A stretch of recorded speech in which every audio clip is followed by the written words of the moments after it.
Okay, go ahead. Thank you. Okay. So I guess the key is how do we raise funds in the down market? But regardless of the market being down or the market being high or whatever, I did some analysis yesterday, and there was $1.2 trillion globally, which went into private equity last year.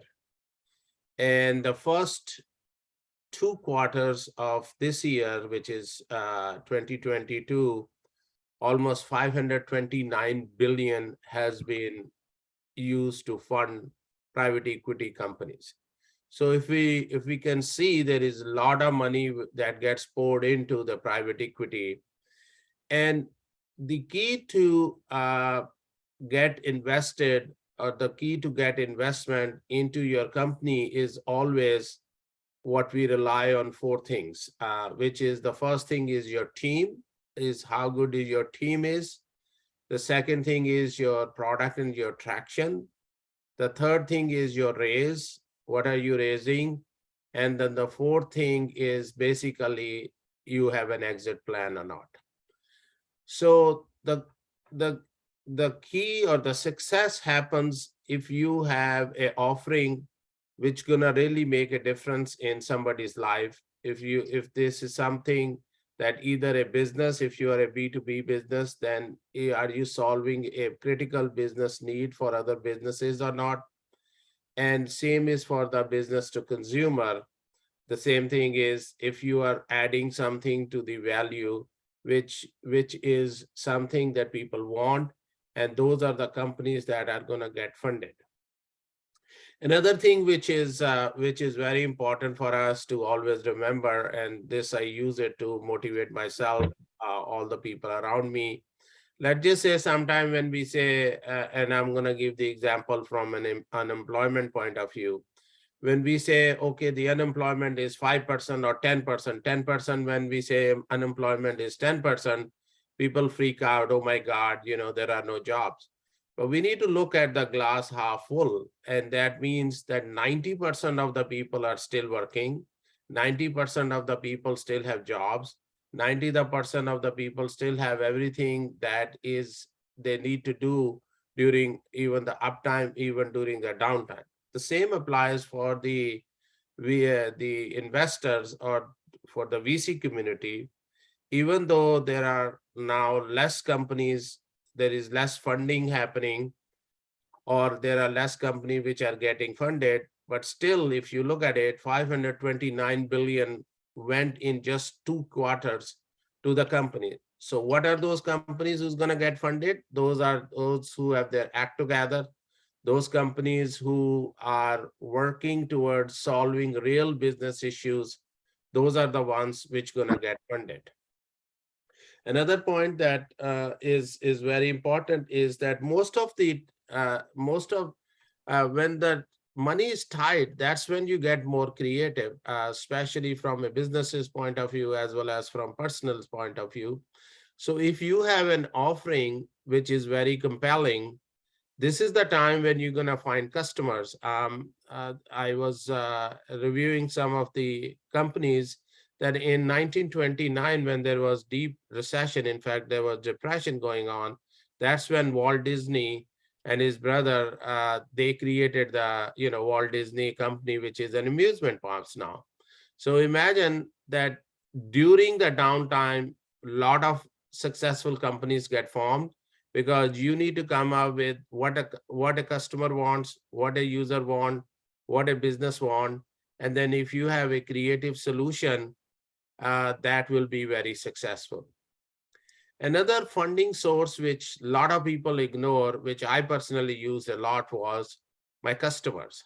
Okay, so in my mind, the best way to get funding is to sell your product, to make deals with your customers, to have your customers pay for what you guys are doing. Because at the end of the day, a successful business is the one which has customer and eventually which gonna make money. So that should apply both in the tough time as well as during the good times. is that you can have your customer buy your products. You can give them discounts. You can give them solve their business problems that are not being solved. And that is another source of funding.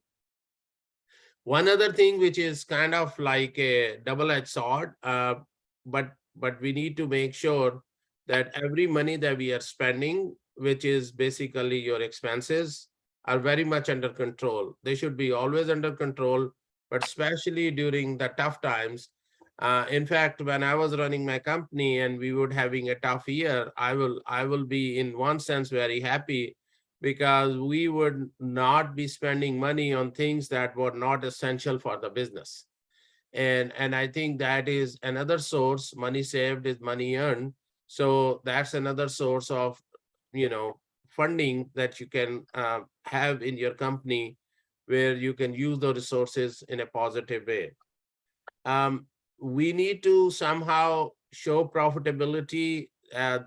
Keep it in mind that the VCs fund those companies which have a good growth, as well as which has a day when they're going to become profitable, or the day when they're going to be IPO'd or sold.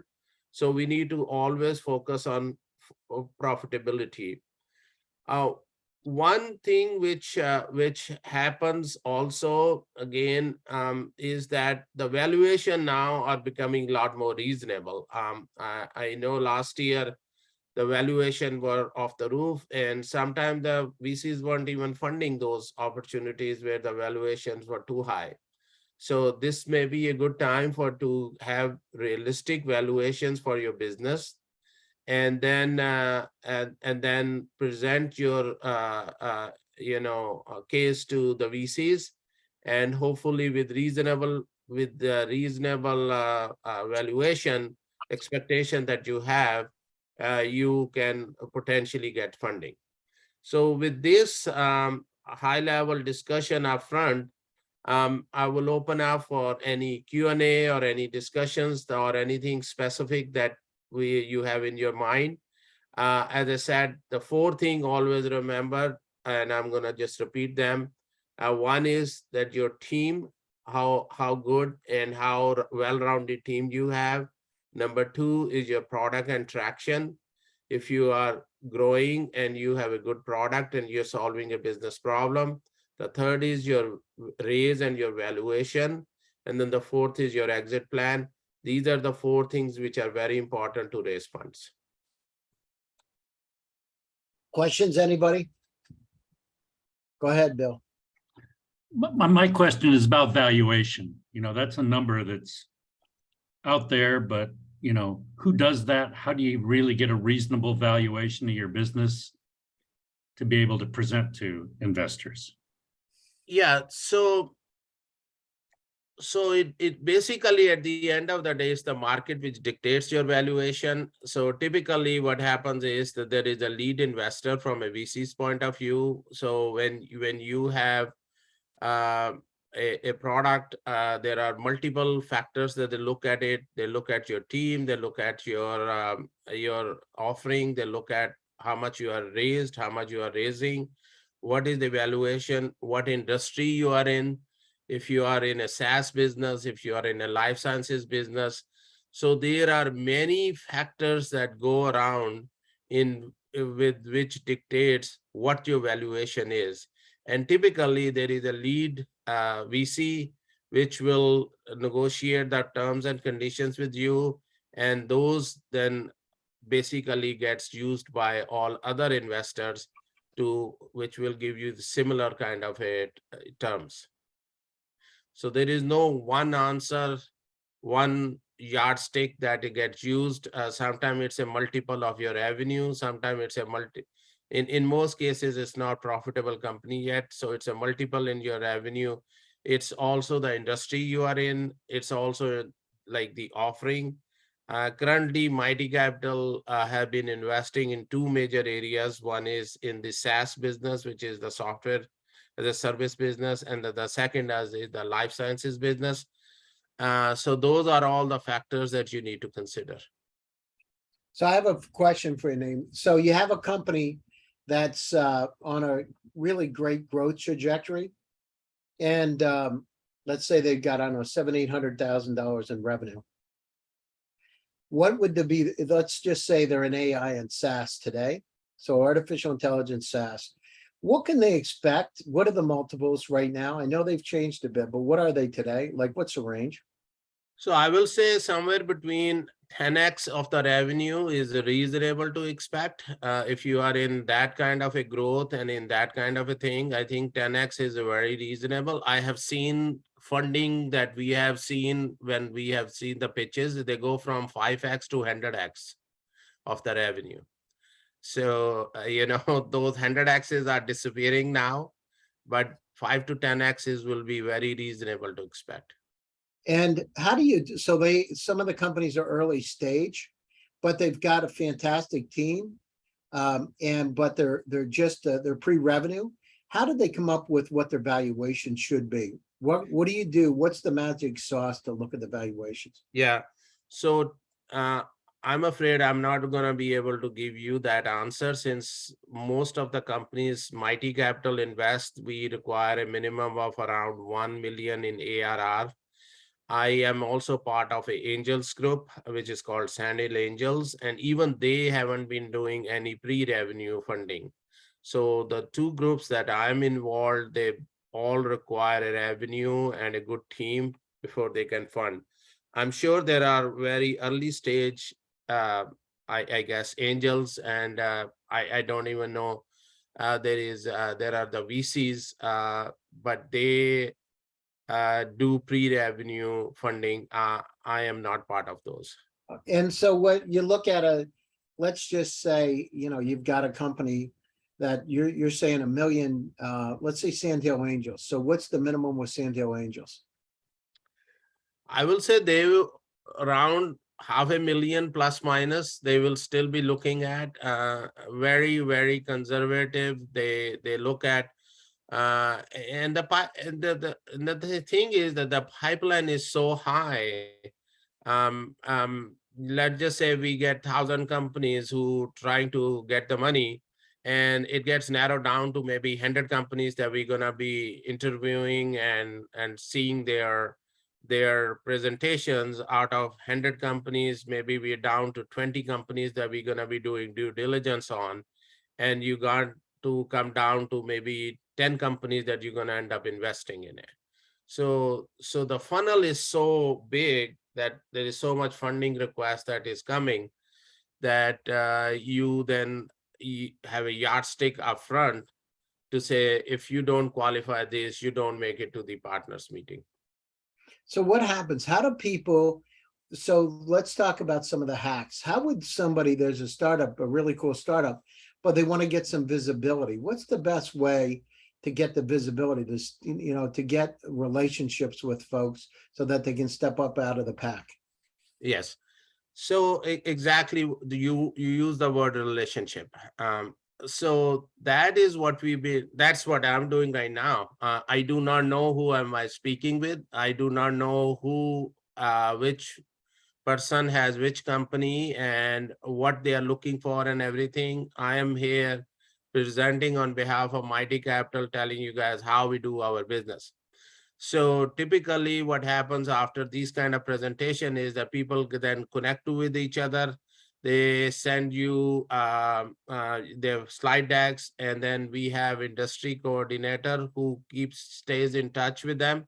So and this is not only what I'm going to say applies to just raising money, but even when you're doing business, even when you're looking for a job, it's the relationship. It's the trust and the relationship you have that you have already established. And then when you reach to the right time, that's when you get funding, because everybody has to be comfortable with each other. So my advice to those people who don't have that kind of a revenue right now, you should be in touch with a VC. You should be in touch with this angel group, and make sure that you understand that you are not there right away looking for a money, but use this time while you are struggling and bootstrapping and getting your business going to end up building relationships, so that when you are ready, you are already comfortable with the process and procedures, and you already know what they want. and then the process will become a lot more simpler and easier for you. All right. Heike, did you have a question? Yeah, I have a question regarding this kind of the little bit odd times. Like Gary, I've been around long. I listed a company in 2000, one day before the bubble bursted at Helsinki Stock Exchange. But now, when you look at from the VC's point of view, you look at the valuations and the growth, and the growth slash profitability is you said 5 to 10x on the ARR. What factor does the the profitability index or profitability have in relation to the top line multiples? Yeah. So basically, if you look at it, I mean, the reason companies raising money is because they are not profitable. In 90% of the cases, very few companies are profitable and they're raising money for a growth equity.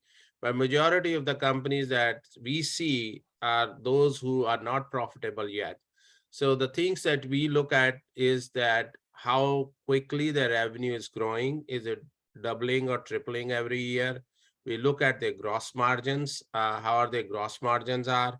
We look at their customers, we speak to their customer, we look at their, if they have any partnership relationship, we talk to their technology team, and all those factors go into making a decision as to if you're gonna be funding that company or not, which once you have qualified the revenue threshold, once the partners are convinced that this is the solution that we are looking at, the team is there, the raise looks reasonable, they have exit planning, then we go into due diligence, which takes several weeks, and we look into all those areas before a funding decision is made. All right, great. Thank you. Frederick? Thank you. Yeah. I've got a question about a safe mechanism, just like SAFE. In fact, due to uncertainty and troublesome we are living, as a VC, does this kind of mechanism, just like SAFE, as your favor, or do you prefer invest into more traditional round with concrete valuation and so on? Yeah. So Mighty Capital does not invest in SAFE. They either take a convertible note with the valuation, or they have either Series A or B. So they are not funding any SAFE. Okay. And I don't recall from a Sandhill Angels point of view if they take SAFE or not. I don't remember that. But I know for sure that anytime a discussion come up for SAFE, Mighty Capital always require either a direct stock or a note, convertible note.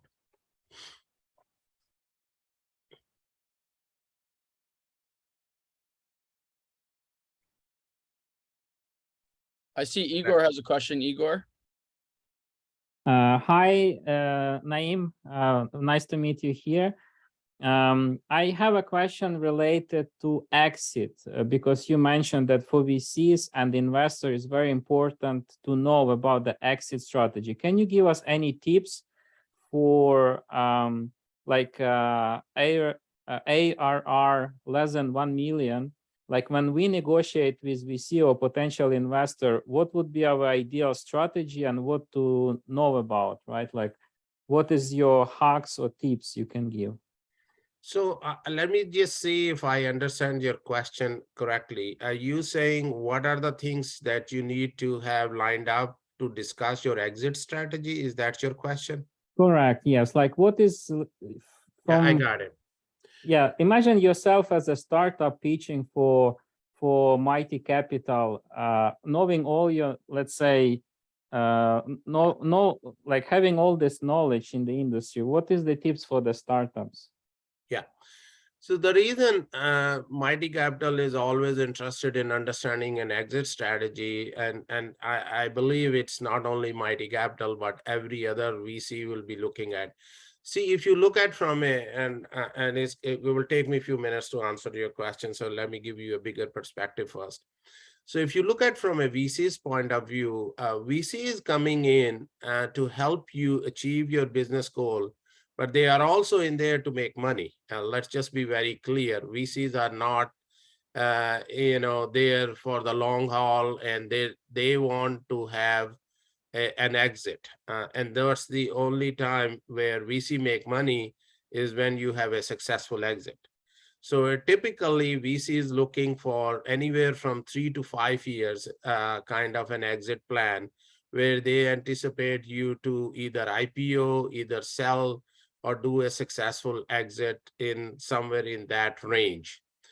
Now, for you to plan for an exit, what are the things that the VC is looking for is that you need to show them some comparable exits that have already taken place or that have already taken place in the kind of offering that you have. Okay. And if let's just say you just said, oh no, I want to IPO, then you need to have a, so typically $100 million revenue companies is what IPOs, right? So you need to have a roadmap as to how you're gonna get there.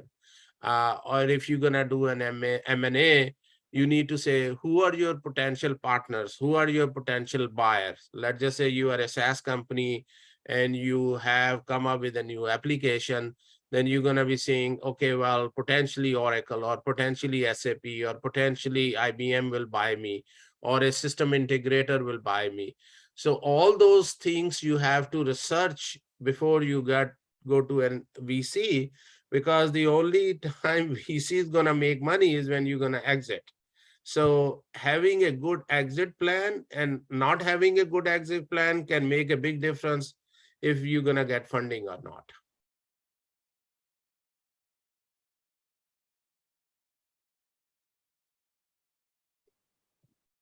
Who else has a question? Anybody?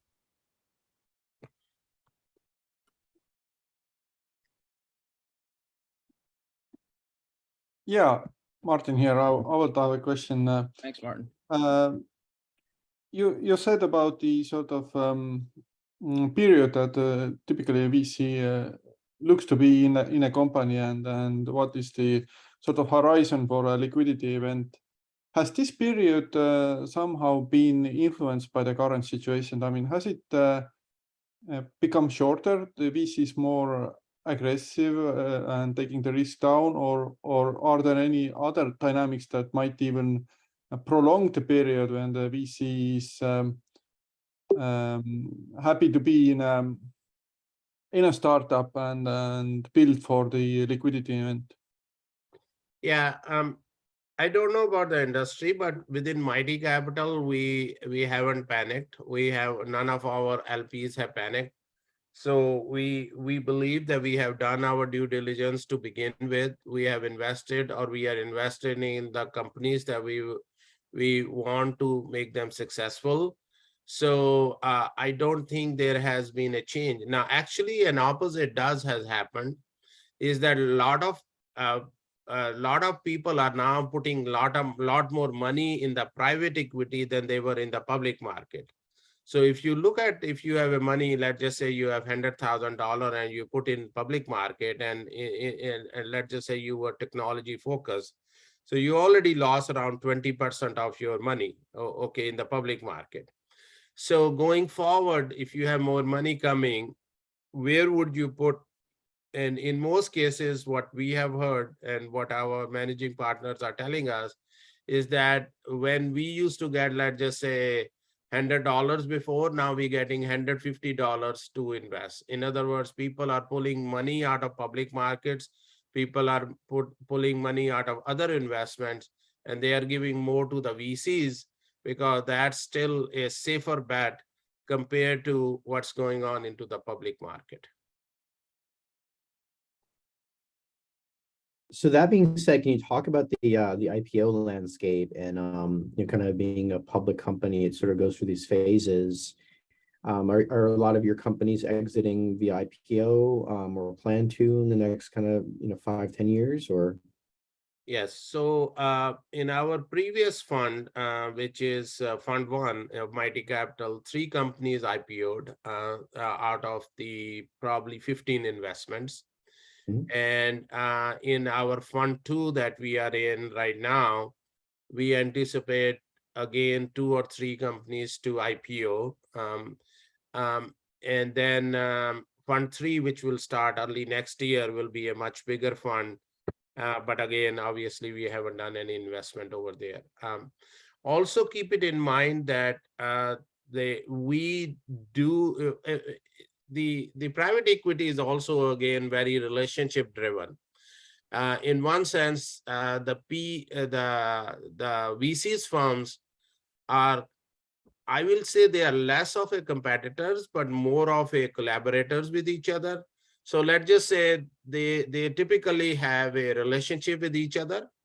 And let's just say a VC who is a lead VC has come up with an investment that they feel very comfortable with, and they want more money to be raised for them. So they're going to be introducing them to their partner VCs. There is no partnership, but they're relationship VCs. And they will just say, here's a good company I come across. Take a look at it if you want to invest. So a lot of time we get hot leads from each others. The VCs get hot leads from each others. And also sometimes what happens is that even though Mighty Capital doesn't invest in, majority of the time we invest in Series A, Series B, but sometimes we will invest in Series C or D when somebody is about to go to public. So when somebody is about to go public, also there is a big rush done at that time saying, hey, we got this company, which is very hard. It's going to go public. Are you guys interested in investing? So a lot of those things happen when the companies are about to go public and they need money to go public, basically. VCs do share those leads with each other. So all of those things are happening. So again, going back to the original thing I said is collaboration, building relationship with each other. That's very important. Of your companies that have IPO'd, kind of what was the revenue or the valuation ranges? Like how big were they?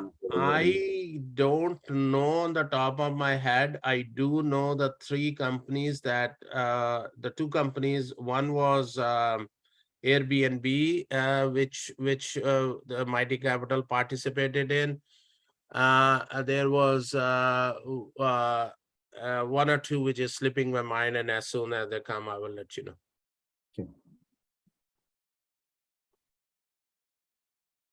Yeah, I have a question regarding any risk scenarios that we should be aware of and look cautiously. I mean, you talked about the macroeconomics at the beginning, and the glass being half full, not half empty, and unemployment is not bad. I assume, for example, one of the risk scenario would be that when small investors pull out of crowdfunding, for example, then the sort of startup funding reputation will be would get hurt publicly. But any other risk scenarios that you would put on a radar, basically, that we should consider? Sure. So I guess that's something which I always personally believe is that if something is too good to be true, it's probably too good to be true. Which I mean, I've been in this software business for the last 40 years. And in .com era, we will have companies which will be worth $10 billion by just having a website. I will not name a company, but I'll tell you this personal story that I was doing business with actually that company, and PG&E at that time, which is the gas and electric company within our area. It has, 10 million customers, a transmission line, nuclear power plants, everything. It was worth around 15 or 16 billion dollar. And this other company, which was the .com company, was worth more. And all what they had was a website. Right. And so when you get into this frenzy about where everybody, you don't see a business value, you don't see that they have anything, which, and I'm not personally against crypto, but I mean, what is crypto doing, right? I mean, what is Dogecoin bringing you? What value is it bringing? What business problem is it solving? If you look into all those areas and then it's too good to be true, then typically we shy away from those things. We don't invest in those things which are based upon hype. We want to see a solid team. We want to see a solid product. We want to see what business problem they are solving. What is their traction? We talk to their customers and everything. And if you don't see all those variables in play, then we stay away from it. Yeah, makes sense. Makes sense. Other questions? I'll speak up, Gary. Okay. Naeem, this is great information, so thank you very much. My question is regarding SPVs or special purpose vehicles. Are you familiar with those? No. Okay. So it might not be appropriate. It's just, I understand, I'm just researching this as a way you can create an entity that's fundraising and you can bring in accredited investors as a pool, and then they could be anonymous to the company themselves. So it's probably more for more early stage companies to pool resources. So. Yeah, no, I'm not aware of it. I do know that there are a lot of SPAC was going on beginning of the, last year. There was a lot of SPAC offering, which was taking companies public, but I think that's also run out of fashion. So every year or so, or every few years or so, you will see this big hype coming about something which gonna take over the world and everybody jumping in. That's typically the time when everybody is doing it, is the time to get cautious about it. If you don't see it adding a value into your personal life or a business, or they have a solution, we tend to stay away from it. Another thing which Mighty Capital doesn't do is that if there is a crowdsource funding going on for a company, Mighty Capital does not invest in those companies either. Okay, thank you. So what you're actually saying is that, yeah, well, basically, I believe every other investor would say that unknown investors are not good and passive investors are not good, especially in early stage or earlier stages. Yes. If you are doing an early stage, if you are, I personally have not. I sold my company. Obviously, I took an exit money, which is a very decent amount. Instead of me investing individually, I joined these two groups to have a due diligence team, as opposed to me individually investing. Actually, it also helps to be part of a group, is that if somebody is looking for, you sold the company, everybody knows you have money, right? So you're going to have a lot of friends who's going to hit you up to have investment make here, investment make here, and all that stuff. And it's good to just say, okay, look, I only invest through my angels group or through my VC group. So why don't you just come and present it to them, and then we'll let you know our decision. So it helps you to be part of a VC group or an angels group if you have money to invest, because now you're going to follow a process, a due procedure, and you are not personally saying no, it's the group which is saying no or yes. So it helped me a lot. Got it. Thanks. Other questions?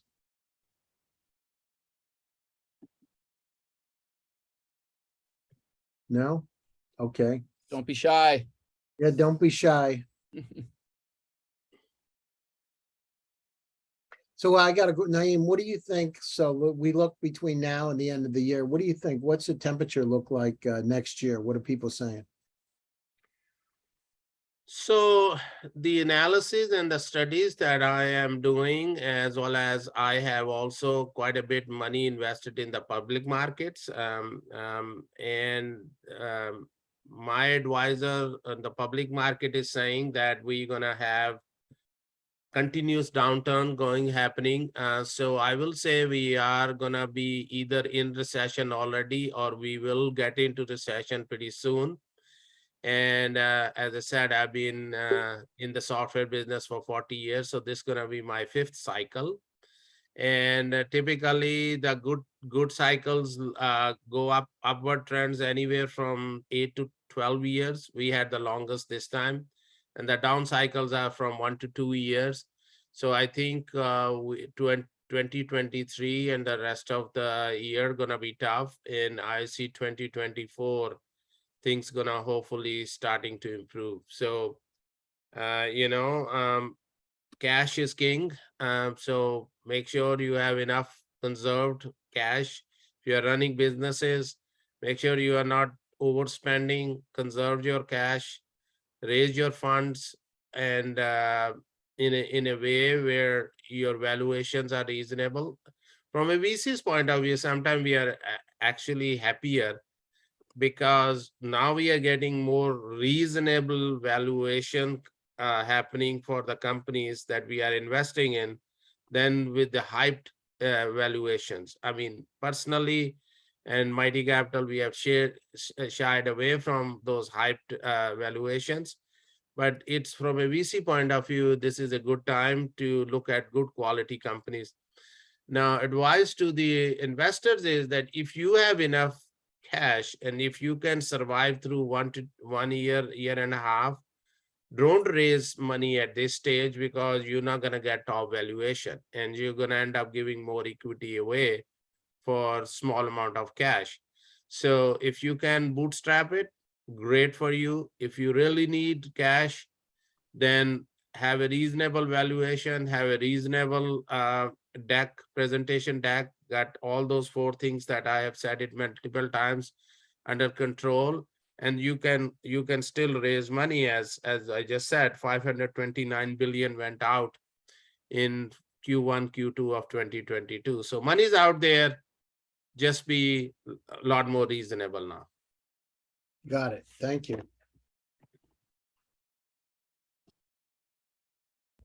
Anybody else? Yeah, anybody else have more questions? Okay, so if that's it, again, please feel free to speak up, but we'll jump over to Air Meet, and then we can kind of have a little bit more personalized sessions. You guys can meet with me, can meet with Gary, and then Naeem, if you have a couple of minutes, we'd love you to join us over there as well, and we can meet you a little bit closer there. So if you guys haven't... Nick, I have to wrap up at 2 o'clock. I got another call that Okay. All right, so we'll go as long as we can. If you guys want to meet kind of one-on-one, I will put the link in here for Air Meet. If you haven't been to Air Meet yet, it's pretty straightforward. Just follow the link, and it's just kind of sign up, and it's pretty easy. Thanks, Naeem. We appreciate it. Okay, Yeah, I want to thank everybody for participating. I really appreciate you guys. I hope I gave you something which was beneficial for you and your business, and I wish you all the best. Thank you. Take care of yourself. Thank you. That was good. Thank you. See you on Thank Air. you.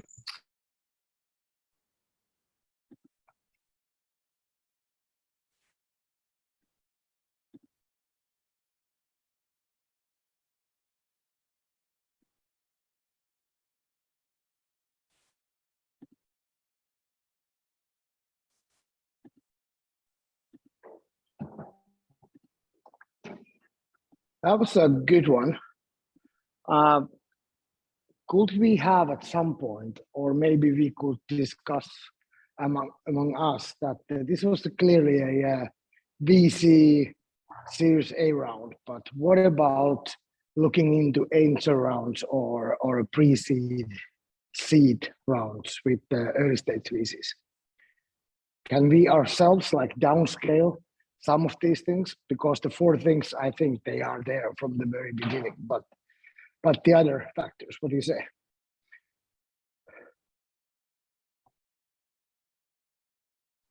Yeah, Peter- I think it's a good idea to go through those things, because I believe the dynamics in early stage are different to B or C round. So more about the idea and less about the macroeconomics, but nevertheless you need to have a strong market and strong idea.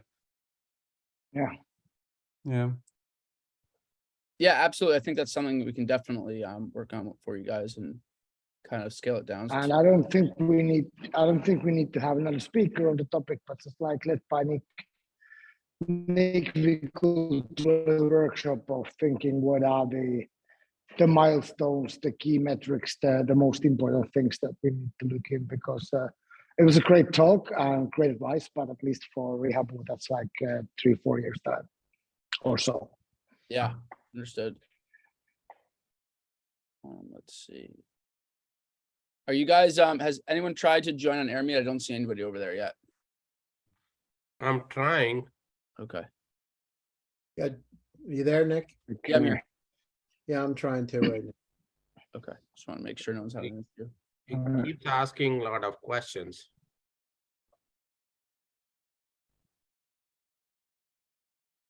Okay. Sorry about Oh, that. guys, I think I gotta get stretching and showered up, so ready to get to bed. But this is a really good, actually. Not gonna be my last session to join from the weights. Good stuff. Thank All you right, very much, thanks. and catch Thank you guys you. later. Take care. Thank you. All right, bye. Yeah, you too. Bye. Oh, DJ said hi. I went to have lunch with him today. So Okay, great. Thomas DJ Jackson told me to say hi to you all guys. Oh, Great. that's Later. Thank Thank you. Bye bye. Bye-bye.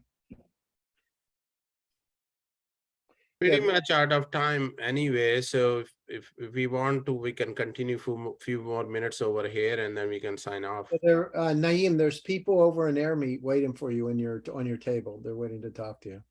Okay, so my concern is I'm not sure how, I'm trying to get there. Let me just. Yeah, set- so what you got to do is fill it out and then I'll send a link to your email and then you just click on the Okay, link. got it. Yeah, so it did. So let me just give me a second.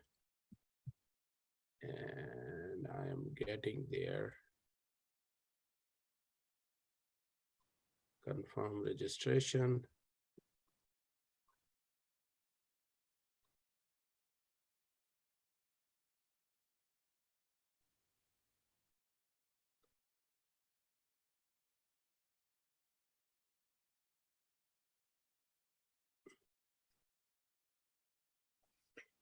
Hey, Nick, there are only 2 people over there. There's nobody at the table. I'm gonna jump off. I got another call at 2 o'clock, okay? All right, no worries. All right. Okay, Take so care, everybody. Thanks again, Naeem. thank Thank you you. guys. Yep, see you guys.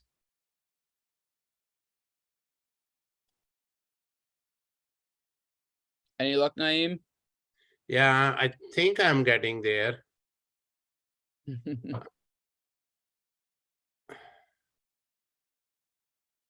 Okay, so what do I do now? It shows me over there. Oh yeah. Now you should just be able to open your fast camera internet and everything.